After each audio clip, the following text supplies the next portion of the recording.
जमानत मंजूरी के बाद पीएमएलएन के सदर शहबाज शरीफ को आज रिहा कर दिया गया है। सवाल यह पैदा हो रहा है कि उनकी रिहाई के बाद क्या होगा। नून लीग में मुफाहिमाना पॉलिसी आगे बढ़ेगी या जहराना पॉलिसी ही नून लीग लेकर आगे बढ़ेगी। इस पर बात करने के लिए हमारे साथ मौजूद हैं सीनियर सहाफ़ी और तजज़ियाकार सलीम बुखारी साहब।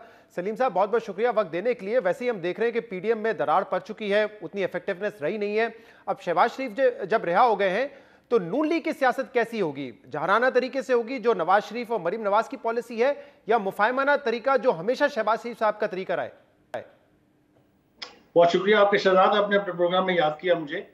सवाल आपको बहुत अहम है। मेरे ख्याल से दो चीजों में से कोई एक होने वाली है। दो पॉसिबिलिटीज जो है मैं वो बयान कर देता हूं आपको जी। पहली बात तो ये है कि बयानिया चाहे शहबाज शरीफ साहब हो, मरियम नवाज हो, या कोई भी स्पोक्स पर्सन हो या फेस हो पार्टी का, वो नवाज शरीफ का ही रहेगा। उसमें कोई तब्दीली आने वाली नहीं है। अगर माइल्ड भी होगा तो नवाज शरीफ करेंगे, अगर हार्श होगा तब भी नवाज शरीफ करेंगे।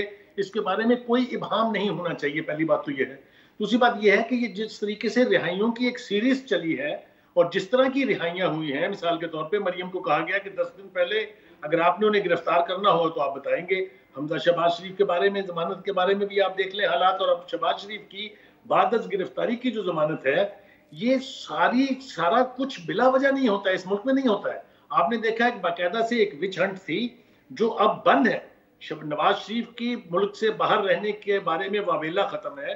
तमाम स्पोक्स पर्सन की जो फौज है, कुछ नहीं सुना आपने उनके बारे में, और ना ही अब ये जो रिहाई है इसके ऊपर आपको वो वावेला नजर आया है। अगर आपको याद हो तो एक रिपोर्टर ने इमरान खान साहब से पूछा, जब पहली दफा जमानत हुई थी लाहौर हाई कोर्ट से 2 रुकनी बेंच जो था, तो उनका मैं इस पर बात करना नहीं चाहता। हालांकि आपको मालूम है खान साहब को तो मौका चाहिए होता है अपना सारा वो जहर निकालने के लिए।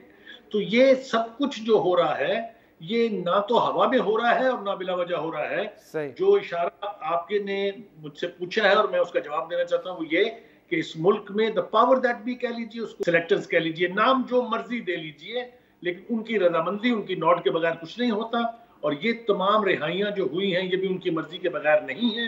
मैंने अपने प्रोग्राम में एक न्यूज ब्रेक की थी कि एक बहुत मुख्तदर हस्ती जो है वो शहबाज शरीफ साहब से जाके जेल में मिली थी।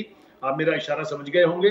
तो ये सब कुछ जो है ये एक बाकायदा प्लान तरीके से हो रहा है। जहां तक पीडीएम का ताल्लुक है वो रिवाइव होगी। मुझे यूं लगता है कि पीपल्स पार्टी उसमें वापस आएगी। 26 को जो इजलास है उसमें उनको दावत दी जाएगी और अगले इजलास में माशाअल्लाह वो बैठे हुए। तो देख रहा हूं कि बहुत सी इवेंचुअलिटीज होने वाली हैं, लेकिन मैं ये मानने के लिए तैयार नहीं हूं कि ये नवाज शरीफ को आइसोलेट करके की जा सकती हैं या हो सकती है। बहुत बहुत शुक्रिया।